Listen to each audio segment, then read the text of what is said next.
Hi everyone, welcome back to my channel. For today's video we have a collection and declutter. If you are new here, my name is Natalie. I post videos all about makeup and beauty. If you like what you see here today, I hope you will consider subscribing before you leave, but why don't we get started? So what I thought I'd do today is a powder declutter. I did say in one of my recent videos that I feel like my powder collection has gotten slightly out of hand, and now having gathered them all together, I've realised that is definitely the case. Counting up the amount of powders that I have here, there are 19. I definitely don't need 19 powders. It is a thing that I have only been recently getting into more, as I feel like my skin has changed slightly and I am leaning a bit more oily, so I do feel like 9 times out of 10 I do need to set my foundation with powder, but I just don't need this many in my collection. So I have grabbed a cup of coffee, which is in my very fun Friends mug, which is from Kelly Elizabeth Designs on Etsy, and I'm just going to go through all my powders and see which ones I can get rid of. I have tried to be organised in how I've kind of laid this out, and that most of my loose powders are all across the back. So I do have phases where I prefer pressed powder over loose powder. At the moment I am definitely in a pressed powder phase, and I'm thinking it means I'm going to get rid of a few of my loose powders. Obviously I don't want to get rid of them all because it's probably only a matter of time before I get back into a loose powder phase, but I think that's where I'll start, and most of them are on the back row here. So the first one we have is this from the brand May, and this is a banana setting powder. I think I got this in a subscription box sometime in the past couple of years, and I think I remember liking it, but I can't remember the last time I reached for it. So it is quite a yellowy powder, obviously with it being banana powder, that's what it would suggest. But I do remember that it didn't kind of translate on the skin that way. I have tried banana powders in the past and they do, some of them can give you that kind of yellow hue, whereas I didn't find that there was an issue with this one. Whilst I do vaguely remember liking it, because I haven't reached for it in the longest time and I do have other powders that I know I like so much more, there's just no point keeping hold of it. I don't really know what a banana powder does as opposed to just a normal pigmented loose powder, so there's probably no point me keeping this one, and it's not as if it's a brand I'm loyal to because this was the very first product that I tried from this brand. This is the first one to be decluttered. Next we have a product from Becca, and this is the under eye brightening setting powder, and this is a really nice product. There is another product here which is my go-to under eye setting powder, but I got this as part of a set from Becca. Quite a lot in the lid there. You can see it is quite finely milled, and I do feel like it is quite comparable to the one over here that I love so much. It is a product that I believe has been discontinued. I know Smashbox has taken over some of Becca's products, but I don't know if this is one of them. But there's quite a lot of products here that I can't see me going through this anytime soon, and also the other one that I love, which is from Elf, I do have a backup of. So I think I am all set for under eye powders, but I think I am going to keep hold of this one because I do like how this one looks under the eyes, and it is quite comparable to the one from Elf, so this is one to keep. Next we have this one from Bare Minerals. This is technically a foundation. This is their original SPF 15 foundation. I have this one in the shade Fairly Light. This was the first foundation that I ever wore before I got into liquid foundation, and this was a backup that I had purchased, I don't even want to think about how many years ago at this point, but after falling in love with liquid foundation I just haven't gone back to this powder foundation. But I decided to keep it around because it did have coverage to it, and I could, if I needed to, perhaps when using a lighter foundation, reach for this to set things in place and just give me that little bit of extra coverage. Since saying that, I can probably count on one hand how many times I've reached for this. It is a really nice product. I want to say it was my go-to foundation for the longest time. This is probably my third pot of this because I did go through it quite a lot, but I've had this in my collection for that long. It is probably since expired, if I'm honest.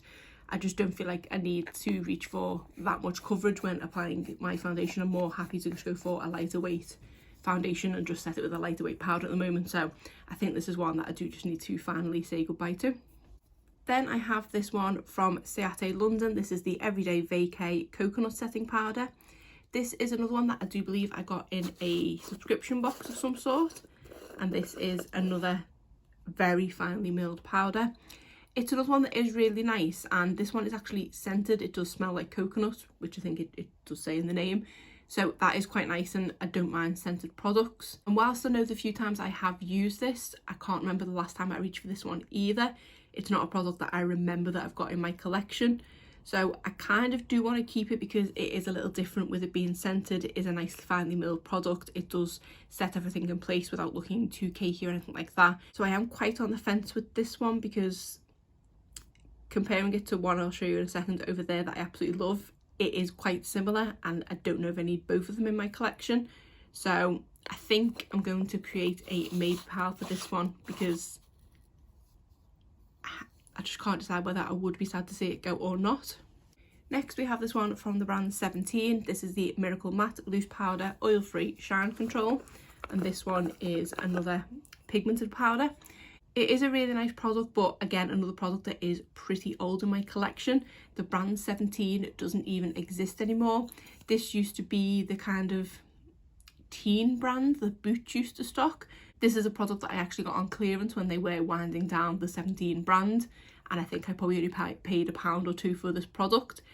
Another one that I can't remember the last time I reached for it.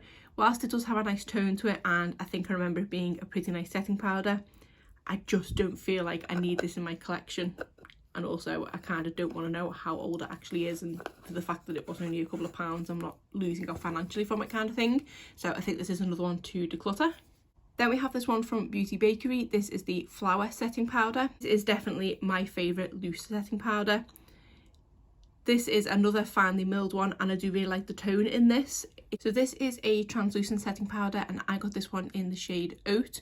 I have tried other translucent powders in the past and I feel like they still have had a bit more of that kind of white cast to them. This one to me is a really nice shade in that it doesn't look white on the skin and it does just blend in seamlessly. This one is so finely milled and this is a powder that does give you kind of like an airbrush look on your face. I have issues with powders on my nose, especially at the moment. During pregnancy, I had quite a few breakouts across the bridge of my nose, which then led to me getting a lot of dry skin there. So I'm struggling at the moment with powder settling in there and it just not looking great.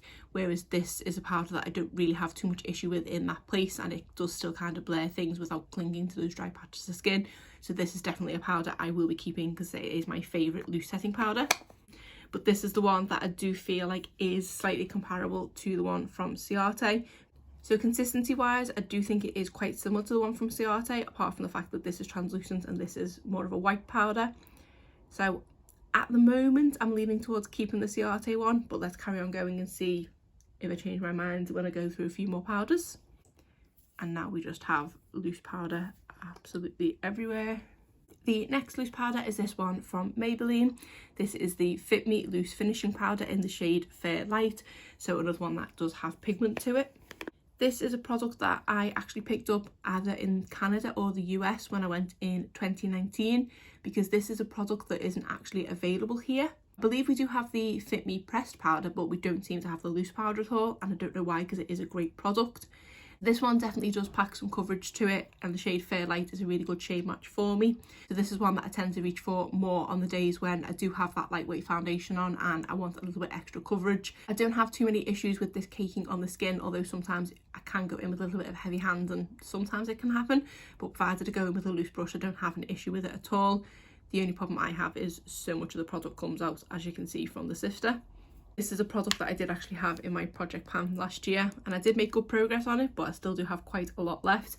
And even though I have had it in my collection for a couple of years, because it is something that if I suddenly decide I want to use it again, I can't go out and repurchase, I think for that reason I am going to keep it around. My other under eye setting powder that I mentioned briefly before is this one from e.l.f.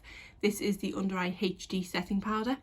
Unfortunately, this one has now been discontinued, which I'm very sad about because for me it is hands down the best setting powder out there, and the fact that it was less than £5 was just a bonus. I use this product every time I apply makeup. I use it to set my go-to under eye concealer, which is the YSL Touche Eclat, and it just works perfectly with it.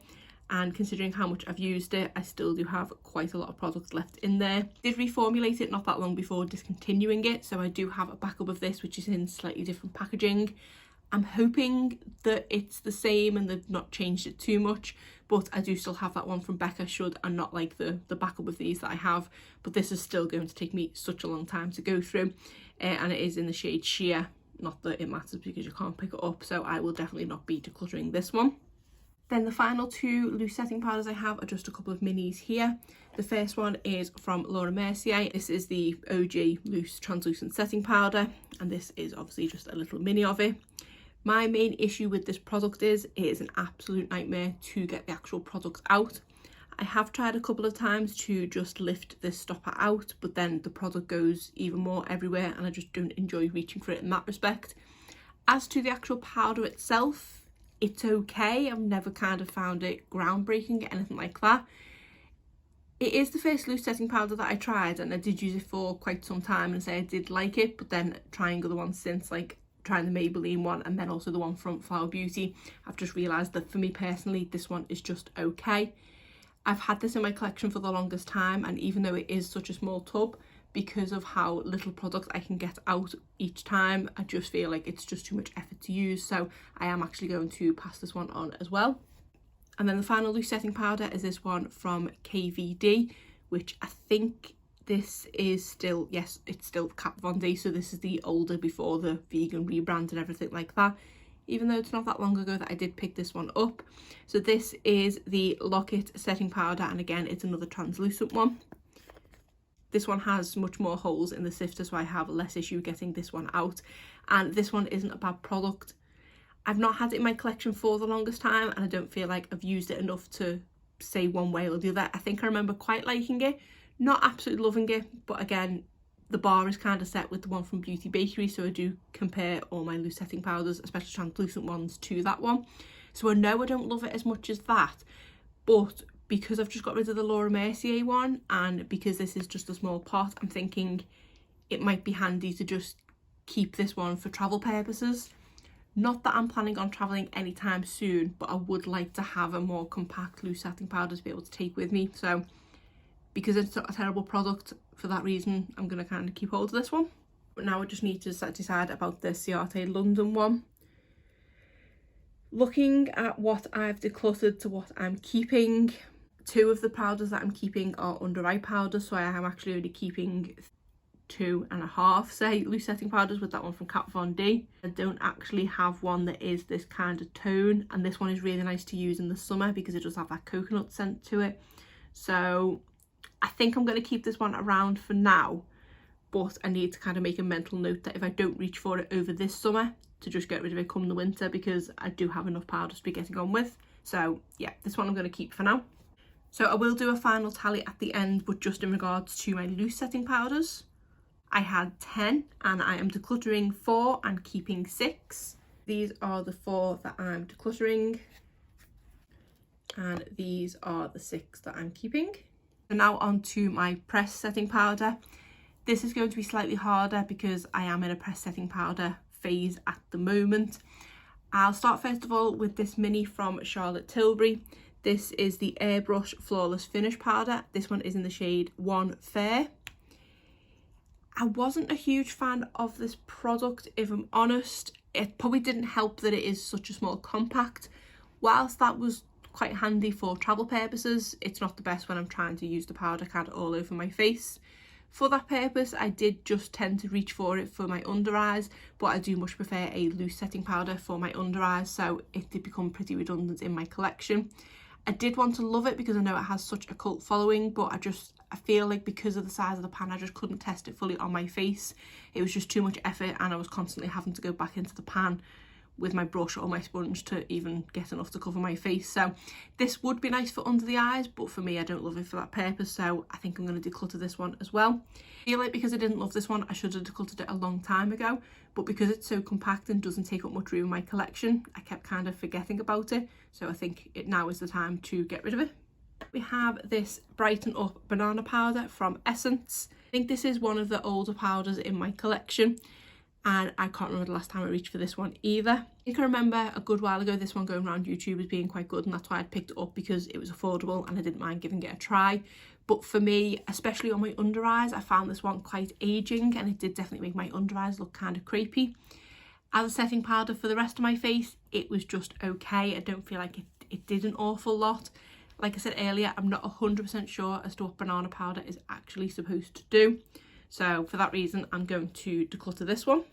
Then we have another one from Essence. This is the All About Matte Fixing Compact Powder. And this one is a very white powder. This one looks like I've hardly touched it at all because the imprint is still quite deep in there, but I have reached for this one quite a lot. I can't remember the last time I reached for this one. It was probably last summer, because this one, as the name would suggest, is a very mattifying powder and it is pretty good at that. Part of me wanted to keep hold of this one because of being slightly more oily at the moment. I'm thinking in the summer I'm going to be even more oily, but I just don't know how much I love reaching for this one. This is one that I have used in the past, and I know I have had flashback when I've had my photo taken and things, so I didn't love that about it. But looking at the other powders that I have here, it is a really good mattifying powder, whereas the ones I have left are just more setting powders as opposed to mattifying powders, if that makes sense. So I'm really not sure what to do with this one. Another one to stick in the maybe pile. Next, I want to mention this Hourglass palette, because this does have a setting powder in it. This is the Ambient Lighting Edit Mini, and this has a finishing powder in the shade Soft Light, which is this one here. When I very first got this palette and tried it, I wasn't overly impressed. I didn't really see what all the fuss was about, but the more I reach for it, the more I enjoy it. And especially at the moment, it's just so easy to be able to reach into one palette and have blush, powder, highlighter and bronzer all in one. It's a palette that I do really enjoy. Out of all the products in here, it was the finishing powder that I enjoyed the least, but now because I've kind of found the best way to use it, I do enjoy it that bit more. This is a powder that I reach for not when I want anything set in place. It is, as it states, a finishing powder rather than a setting powder, and I think once I'd got out of my head that it wasn't a setting powder, it was just something to finish things off, that's when I did kind of fall in love with this one, and I do really like how it looks. I have heard better things about their dim light shade rather than this, which I think was First Light, or Soft Light, sorry. So I think I might like the dim light one more, because this one is slightly more radiant than I tend to go for. But it is a nice change when reaching for it, and I say when I reach this palette as a whole, I do enjoy everything here. I wasn't going to include this one because technically it's a face palette rather than a setting powder, but because there's setting powder in it, that's why I did put it in here, so this one is definitely a keep. Next we have this one from Tarte. This is their Shape Tape Glow Powder, and this is actually just a mini, which for me is quite a lot of product. So this is a baked formula and is a glowy powder rather than a setting powder. Definitely something more unique to my collection. Generally, I don't tend to go for a glowy look. I do like more of a natural look. I don't tend to like dewy foundations or anything like that. But this powder is great for a couple of really matte foundations that I have in my collection. It is something that I did pick up on a whim, which is why I picked up the mini, and I wasn't really expecting much from it. But I do really enjoy reaching for this one, especially in the summer, because it does give me that really nice natural glow without looking like I'm too shiny or anything like that. I say especially when I'm reaching for more matte foundations, which in the summer I find those matte foundations are a bit more long wearing when it's warm, so it is great that I can put on a matte foundation, know it's not going to budge, but that I can apply this powder and it'll stop my face from looking flat. So this is one that I will definitely be keeping, and one that I was so surprised that I ended up loving. My only problem with it is very cheap looking. Is something that I would say, it kind of reminds me of Max Factor rather than Tarte. It's definitely not something I would say is a high-end product, so that's my only bugbear with this one, that the packaging feels a little cheap. I do definitely appreciate the size of the pan for it being a mini, and I would be quite intrigued to see how much the full size is. Next we have this one from Dior. This is the Powder No Powder. This is a product that I picked up on the recommendation of Samantha March. This is a powder that she highly raves about. She's gone through multiple ones of these in the past year, so I just had to pick it up and see what the fuss was about. It did help that I actually got a gift voucher from John Lewis to be able to purchase this. It is, I think it was £29.50, which for me is quite a lot to spend on powder, and I think if I wouldn't have got that voucher, I wouldn't have purchased it. But I took it as a sign that the voucher I was sent was for £29.50, and that's how much this powder was. I got this in the shade 1N Neutral, and the shade match is pretty good for me, but I don't absolutely love this product, which is such a shame because of how pricey it is. I do feel really bougie having a Dior powder in my collection. I'm going to say off the bat that it's not something I'm going to declutter because of how expensive it was, and I feel like it is a waste because it's not a terrible product. I just don't really know what it does. Because it says powder no powder, I do think it is more in the realms of a finishing powder rather than a setting powder. I've tried this numerous different ways. I've gone in with this on bare skin. I've gone in with it on more mattifying foundations, on more lightweight foundations, and I just can't really see what it does. From what Samantha says, she likes it as a kind of finishing blurring powder, but I haven't really noticed that. And like I said, she has gone through multiple ones of these, and I can't see why, because I find myself constantly dipping back into this product because I just don't notice that anything's happening. I can't see anything on my brush. You can see that the Dior in the middle there is starting to wear off, so I am definitely picking product up on my brush. But yeah, I just don't see what it's doing. So it's a product that I was quite disappointed by, if I'm honest, because usually most of the things Samantha March recommends I always tend to enjoy because we do have similar tastes in makeup, but this one I just feel like it fell short for me. But you win some, you lose some, and I say, even though from what I've just said I should declutter it because I don't enjoy it, I just can't part with it because it's Dior and it looks really nice on my vanity, so I am going to keep it, but it is one that's kind of on the chopping block, as it were. Then we have this one from number 7. This is the Flawless Finishing Powder in Light.